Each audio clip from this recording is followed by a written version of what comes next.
The words followed Dr. Harrison for the rest of his life. Wherever he traveled afterward, he watched communities with a different eye. If a funeral parlor seemed too quiet, too practiced, he found himself listening for echoes of Milbrook in its halls. He died in 1853, leaving behind stacks of notes, detailed, meticulous, sleepless records of a man who had glimpsed how evil travels, not in sudden storms, but in deliberate footsteps. Milbrook itself did not survive the weight of its history. Some families left within months of the Hartwells' disappearance. Others lingered longer, attempting to repair the tear in their community's fabric. But grief is a slow poison, and suspicion grows like weeds in soft soil. By 1860, Milbrook was deserted. Its homes sagged into the earth. The funeral parlor, once a place of trembling reverence, stood hollow and abandoned. The forest crept inward, swallowing the fence posts, the pathstones, and eventually, the last traces of the family whose shadow had extinguished an entire town. The story of the Hartwells, buried in government archives, whispered in half-remembered local lore, never reached the wide public. Newspapers of the era struggled to reconcile the scale of the crimes with the quiet drudgery of frontier life. Communities that had once trusted the Hartwells chose instead to forget them. Forgetfulness became a salve, and the past slipped beneath the surface like a stone thrown into deep water. Yet some truths do not drown so easily. Their story endures in the darker corners of American history, in the cautionary corridors where we are reminded that evil does not always arrive as a stranger. Sometimes it wears familiar faces. Sometimes it brings comfort, warmth, and a steady hand in times of sorrow. Sometimes it offers kindness before it takes everything. In the end, the Hartwells changed more than the people they killed. They fractured the quiet covenant that once held small communities together. The belief that neighbors were inherently good, that trust was a natural inheritance, that death was a private sadness shared with people who cared. After them, vigilance grew where innocence had been. Perhaps what lingers most is not the number of their victims, but the simplicity of their disguise. They were the ones entrusted with the dead, the ones who stood closest to grief. And in that closeness, unseen by the people who loved and relied on them, they shaped a world in which death became both their camouflage and their craft. Do you believe we ever discovered all their secrets? Or that some truths were carried westward, folded into new names, waiting to be found only by those who know how to look? If stories like this one leave you questioning the quiet places in history, stay with us. The past is darker, deeper, and far more restless than it appears. It was nearly 24 years after Milbrook had emptied itself of the Hartwell's shadow when Dr. Samuel Harrison received the letter that bound the story's frayed ends back together. By then, he was an old man, worn thin by the miles he had walked and the ghosts he had carried.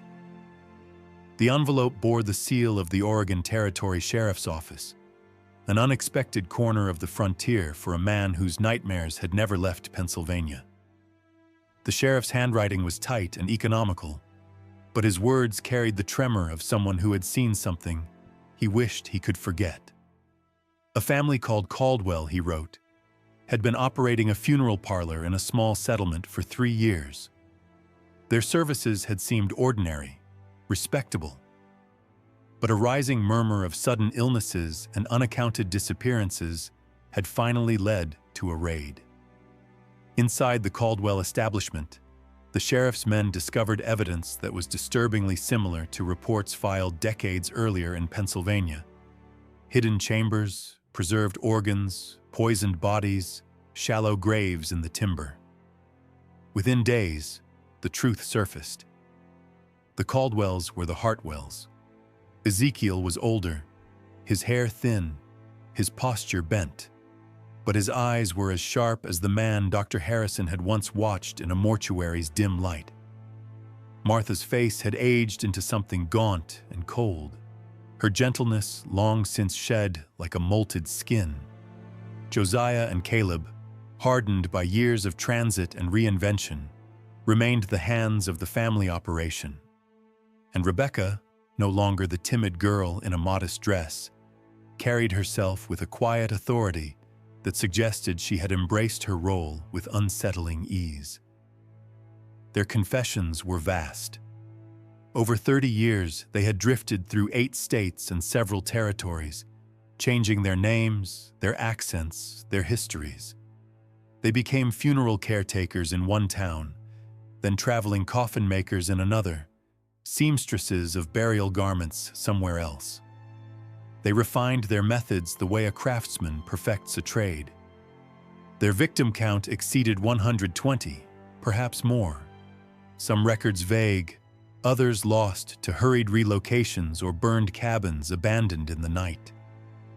They spoke of their crimes with pride, with an almost entrepreneurial satisfaction. Murder was not a perversion to them. It had become an industry, a kind of macabre expertise honed with precision. They discussed their methods, the way a scholar might discuss research. Poisons tested in various climates, techniques perfected to leave no visible trace, experiments conducted to understand how bodies responded under duress. They had outlived suspicion by moving ahead of it, shedding identities like old coats whenever the air grew tense. When the sheriff's men uncovered their latest set of journals, the ink still drying on the last entries, the handwriting matched the careful, looping strokes that Dr. Harrison had once copied by lamplight in Milbrook's hidden chamber. The cycle had never broken. It had only drifted westward. The executions in Salem were public and deliberate, a symbolic attempt to reclaim a moral order that had been violated for decades. Ezekiel Hartwell, calling himself Caldwell to the end, was hanged first. He left the world with the composure of a man convinced of his own legacy. Martha followed, then Josiah. Caleb, sentenced to life rather than death, died of pneumonia in his cell several years later. Rebecca, who presented herself as coerced and insisted she had never taken a life, received 20 years. She did not live to see her release. Before Ezekiel died, Dr. Harrison traveled across the continent to confront him. Their final conversation took place in the sheriff's office, a room where cold iron barred the windows and the smell of winter seeped through the walls. Ezekiel expressed surprise, almost admiration, that the doctor had survived Milbrook. He admitted that several investigators over the years had not. His voice held neither threat nor remorse. It was simply a recitation of fact, an old man cataloging the efficiency of his family's enterprise. Then Ezekiel offered one last revelation, spoken with a calmness that froze the blood. They had not worked alone. He claimed that along the way, across rivers, mountains, and nameless settlements, they had passed on their methods to others. Families or individuals who were drawn, as he phrased it, to the discipline of death. Apprentices who had learned quietly, imitated carefully, and then gone on to build their own operations in territories still raw and unpoliced. Ezekiel refused to name them. "Let the country find them," he said, "or let them find the country." A narrow passage at the far end of the chamber caught his eye, a corridor that sloped into the darkness. Against his better judgment, he followed it. The passage opened into a natural cave where the family had, over years, arranged an underground necropolis. Stone shelves held skeletal remains and half-preserved clothing. The cave smelled of earth and forgetfulness.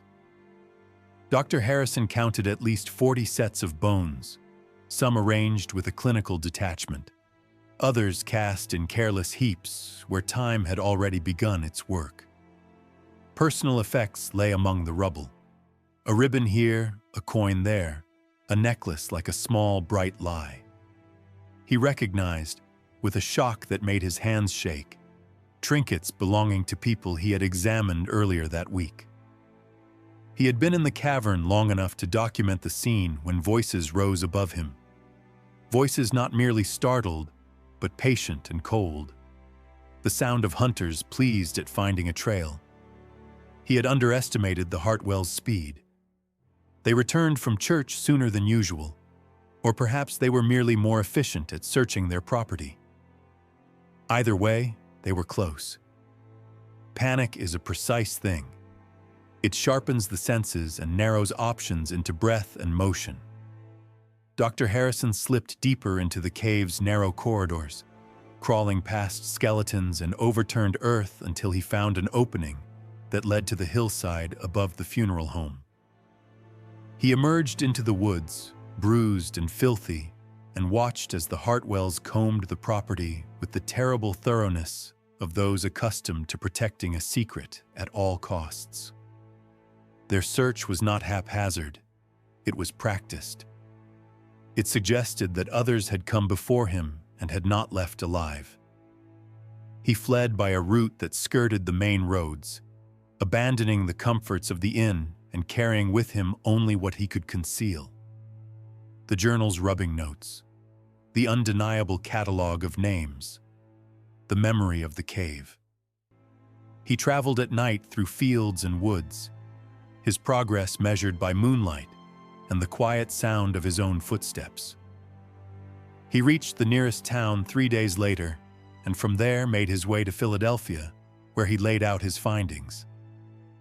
He expected disbelief. He did not expect indifference. What Dr. Harrison did not know when he escaped was that Thomas Creed had been seen. The old man had been intercepted at the edge of town, and what had been whispered in the stable was forced from him beneath threat and pain. The Hartwells, upon learning of his betrayal, had acted with immediacy. Their departure from Milbrook began the moment they decided the house could no longer hold them. They dismantled what could not be carried, sealed what could not be removed, and set their faces toward the west, toward towns where no one would yet know their names. When officials from Philadelphia arrived in Milbrook, the house was quiet and empty. The basement entrance had been cleared of everything of value, the chamber scrubbed to a semblance of normalcy, the cave partially collapsed and covered with fresh earth. Where evidence had been, there were now only traces and the memory of what had been seen. Townspeople, loyal and stubbornly tender to the family they had known, provided alibis and character testimonies. Without the family to question, and with much of the physical proof gone, investigators found themselves threading a case through fog. The official response was a slow, bureaucratic erosion. Dr. Harrison's notes were detailed and his testimony unflinching, but the gaps were large and the community's defenses were ready. Thomas Creed's disappearance was written off by neighbors as tragedy, an old man lost to the woods. The Hartwells' house remained for a time a strange and uneasy presence in Milbrook, its windows like the blank eyes of someone who refuses to weep. And the town, once generous in trust, began to fold itself inward, the open lanes of childhood closing against suspicion. Dr. Harrison did not stop. He spent years tracing a route of disappearances and uncanny deaths across state lines, following hints like a reluctant cartographer mapping the edges of a monstrous geography. His reports accumulated in government files. They were read, sometimes scoffed at, sometimes set aside. But somewhere in the slow, grinding apparatus of American expansion, the Hartwells were already moving west with the seasons. Their trail, for a while, would be the country's own restless appetite for new beginnings. He told the physician things that could not be explained away by superstition. At first, the Hartwells had dabbled in the practical crime of grave robbing, looting the recently buried of jewelry and clothing that could be fenced elsewhere. That small, profitable theft had been the seed. Over the years, it had sprouted into a methodical practice, then a system, and finally into a family trade that blurred moral lines until they no longer existed. Creed described a cold calculus. Choose the isolated, the elderly, those whose disappearances would stir only a ripple, not a storm. Learn which poisons worked fastest, which wounds left little trace, how to stage a body so that death read as natural or accidental. His own role, he said in a voice that trembled between shame and terror, had been that of a living experiment. In time, the family had realized it was easier and more profitable to make their own supply of bodies. Creed's bones carried the map of those experiments. Months of slow poisoning, carefully rationed doses to observe stages of decline, the testing of instruments, the cold curiosity of watching pain and fear and final stillness. He spoke of Martha's particular talent for intimacy, a bedside friend bearing soup and good counsel until the sickened neighbor could no longer summon the strength to protest. He spoke of Josiah's hands and what they could do under the cover of a private consultation. He told of Rebecca, small and silent, who had a way of knowing who would be easy to take. When Creed finished, the stable felt like a chapel of accusation. Dr. Harrison could not unknow what he had heard. Creed offered a desperate plan. The old man would give the key to a hidden compartment in the Hartwell basement. On Sunday, when the family attended Methodist services, Dr. Harrison could gain access quietly, examine whatever lay concealed, and leave with evidence he could use to bring authorities. Creed would use the same distraction to slip away, to a relative in Philadelphia, hoping that his disappearance would be written off as the wandering of an old man rather than the consequence of betrayal. It was not a plan without peril. Creed himself warned the doctor that the family had reacted to discovery before with lethal measures. They protected their secrets with an implacable ferocity. But the truth, Creed insisted, could no longer be kept inside those stone walls. Sunday arrived thin and cold. The town's bell rang, and the Hartwells, immaculate in their Sunday clothes, walked the familiar path to church as though they carried only piety in their pockets. Their faces showed no hint of the laboratory that thrummed beneath their home. They spoke to neighbors, accepted handshakes, offered brief condolences for distant losses. In public, they were incorruptible. Dr. Harrison waited an interval, then slipped through the side door into the funeral home's shadowed basement, with Creed's small, ornate key refusing to tremble. At first, the room looked like any mortuary of the period. Clean linens, labeled jars, scent bottles arranged with an almost priestly neatness. But Creed's directions were exact, and behind a panel of stonework that fitted so seamlessly into the masonry you might have walked past it 100 times, the key opened onto a different world. Beyond the false wall was a chamber larger than the household might imply, built deeper into the earth where light recognized no rhythm. Shelves climbed the stones, each lined with glass jars that held preserved tissue, organs browned or pale, some catalogued with precision, and dates inked in sure hands.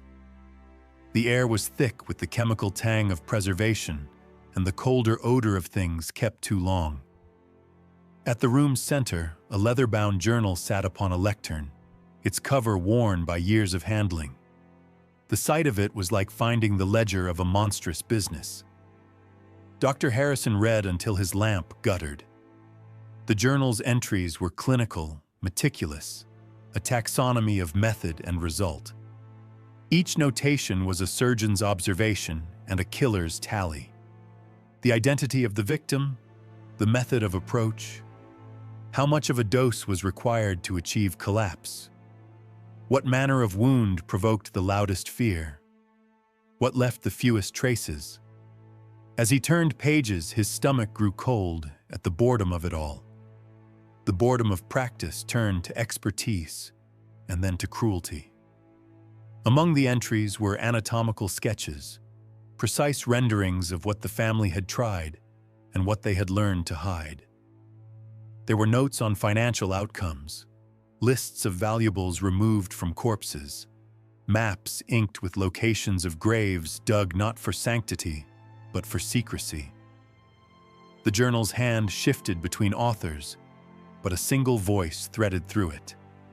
Method, repetition, improvement.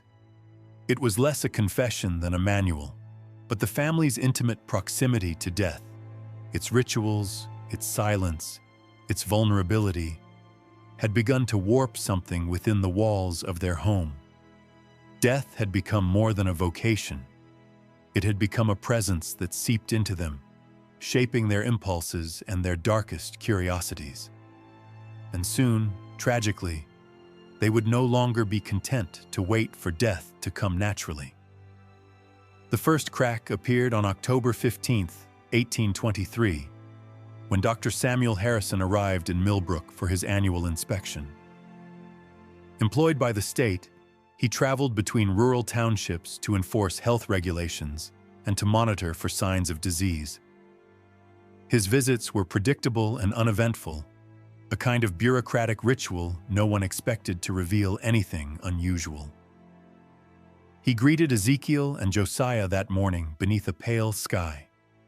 The air was sharp with the changing season, and the funeral parlor's lamps still glowed faintly in the early light.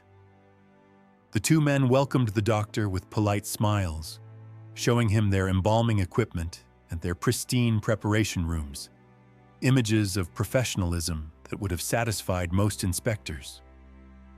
But Dr. Harrison was thorough, and when he requested to examine 3 bodies that lay in their care, the veneer began to loosen. The first was a widow, Eleanor Fairchild, said to have died of consumption. As Dr. Harrison eased back the fabric at her neck, he found faint bruises in a pattern he recognized immediately, the imprint of human hands. He listened as Josiah offered a soft, shaky explanation about post-mortem bruising caused during embalming. It sounded plausible, but the tremor in the young man's voice did not. The second body, Marcus Webb, a robust farmer claimed to have died of a sudden heart attack, presented small, deliberate puncture wounds.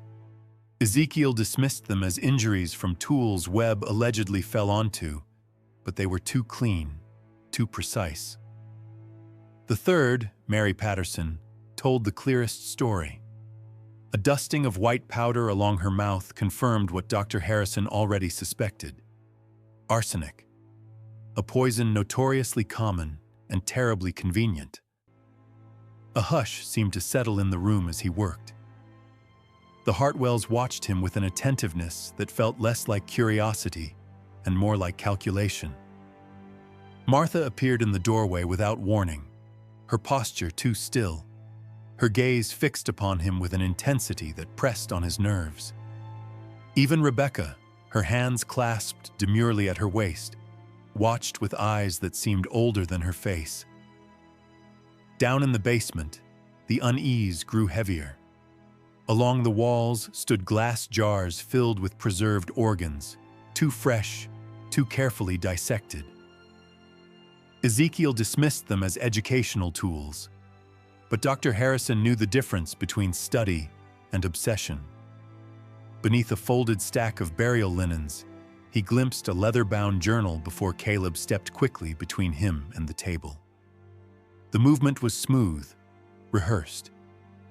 By dusk, Dr. Harrison was alone in his room at the Milbrook Inn, trying to steady his thoughts as he inked a preliminary report.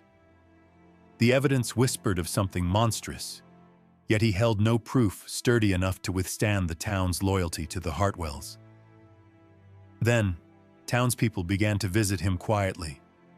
One by one, they shared fragments. Concerns brushed aside, strange patterns ignored, moments in hindsight that felt unmistakably wrong. A neighbor dead too suddenly, a visit from Martha that preceded a rapid decline. An eagerness from the family that had once seemed compassionate but now felt predatory. Their quiet confessions formed the outline of something far darker than Dr. Harrison had first feared. And as he listened, the doctor realized that Milbrook had never truly understood the family it trusted most. He was not the first to notice the shadows around the Hartwells. He was only the first to look closely enough to see what writhed within them. Thomas Creed's voice that night was small and precise, the sound of a man who had long ago learned how to make himself invisible. He met Dr. Harrison in the inn's dim stable, where the air smelled of straw and old horse sweat. At first, he presented himself as the feeble family elder, forgetful, wandering, the sort of harmless presence a town would pity. But as the two men spoke, the old man's composure sharpened. What followed was a confession that sounded less like the ramblings of senility and more like the steady chronology of someone finally unburdening a secret that had been eating him alive. In the autumn of 1823, Milbrook, Pennsylvania, a place so small it often slipped from passing maps, recorded 17 deaths in the span of a single season. Yet it wasn't the number that unsettled those who dared to look closely. It was the quiet thread binding every loss together. Each body had passed through the same set of hands. The Hartwell Funeral Parlor, a family business long considered a pillar of compassion and stability, had prepared them all. For more than 20 years, the Hartwells had served as caretakers of the dead, comforting the living with gentle words and practiced solemnity. Their reputation was spotless, their presence reassuring. But reputations are often only the surface of a deeper truth, and when a traveling physician noticed strange markings on several corpses, he unwittingly tore open a seam that had held for far too long. What the authorities eventually uncovered beneath the Hartwell home was so grotesque, so deeply rooted in calculated malice, that the records disappeared into sealed drawers for nearly a century. And even then, whispers suggested that not everything buried had truly been laid to rest. But let us return to that quiet stretch of rural Pennsylvania, to the year when the leaves turned and the Hartwell family's respectable veneer began to crack. Milbrook, a settlement of roughly 300, sat in the gentle folds of southeastern hills. Life moved slowly there, measured by harvests, births, and the comforting patterns of neighbors who believed they knew each other completely. Children roamed dirt lanes without fear.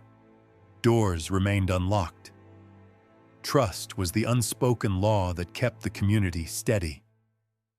The Hartwells arrived in Milbrook in 1801, when Ezekiel Hartwell purchased a stone house on the town's edge and announced his intention to open a formal funeral parlor. Until then, most families tended to their own dead, sometimes enlisting the local carpenter for a coffin or an extra pair of steady hands. A dedicated caretaker of the deceased was a strange notion to some, even suspicious. But Ezekiel, with his calm voice and measured composure, eased their discomfort. His prices were fair, his manner patient. Over time, people began to regard him not as an outsider, but as an essential presence in life's darkest hours. The household he built was one that seemed almost archetypal in its propriety. Ezekiel lived with his wife Martha, a woman who wore kindness like a second skin, and their 3 children, Josiah, the eldest at 26, solemn and dutiful; Caleb, 23, broad-shouldered and reserved; and their daughter Rebecca, 19, soft-spoken with downcast eyes. Martha's aging father, Thomas Creed, completed the picture. A frail man with thinning hair and cautious steps, often seen resting on the porch during warm seasons. The funeral home itself was a 3-story structure of cool stone and dark timber. The first floor blended the family's living space with the rooms where grieving visitors said their last goodbyes. To one side of the house, a wooden addition held the preparation rooms, spaces forever scented with camphor and the sharp tang of alcohol. The second floor housed the bedrooms, modest and tidy, and beneath it all, down a narrow staircase, lay the basement where bodies were washed, prepared, and stored.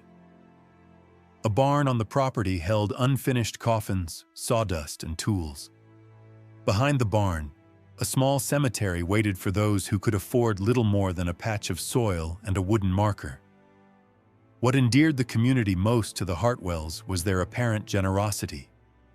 During winters when crops froze or livestock died unexpectedly, many families found themselves unable to afford burial costs. The Hartwells never turned them away. They accepted sacks of grain, future labor, or nothing at all. Their charity spread through the region like warm breath on cold glass, forming a halo around their name. By 1823, nearly every death within 15 miles was guided through their doors. Yet beneath this atmosphere of neighborly goodwill, Pennsylvania itself was shifting. The nation was expanding, pressing forward into unfamiliar territory. The Erie Canal neared completion, drawing whispers of a new age that would connect distant towns with improbable ease. Revivalist preachers stirred religious fervor, dividing some congregations and awakening a restlessness in many hearts. Amid these tremors of progress, small towns like Milbrook clung to stability wherever they could find it. And there were few institutions more rooted, more steadfast than the Hartwell Funeral Parlor.